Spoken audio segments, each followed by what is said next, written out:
நான் அப்பவே சொன்னேன் இல்லையா, இந்த பாட்டு அவ வந்து என்கிட்ட தான் கத்துட்டு இருக்கா அப்படின்னு சொல்லி. எங்க நீ இவ்ளோ பேசுறல்ல, எங்க 4 லைன் பாடு பாப்போம்.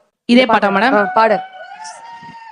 நீ மாத்திரம் 4 லைன் கரெக்டா நீ பாட்டனா நான் உனக்கு இப்பவே 500 ரூபாய் தரேன். எவ்வளவு தருவீங்க? ஓகே இரு மேடம், நீங்க 500 ரூபாய் தரீங்க.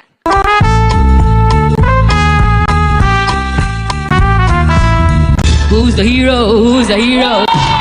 தாக்க வந்த வாதி யாரோ, தாக்க வந்த பாடிகளாய் நாராய் கிழிக்கும் சோழம். Who's the hero? Who's the hero?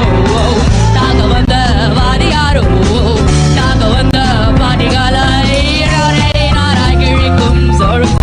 சாகசத்தில் மாறி பேரோ, தீரி வந்த வேகமான ஆரோ, பாய் போது வந்த லாப கட்டு பாடி. Who's the hero? Who's the hero? தாக்க வந்த வாரி யாரோ, தாக்க வந்த பாடிகளை நாராய் கிழிக்கும் சோழம். சத்தியமா இனிமே லைஃப்ல இந்த பொண்ணு கிட்ட நான் பெட்டே கட்ட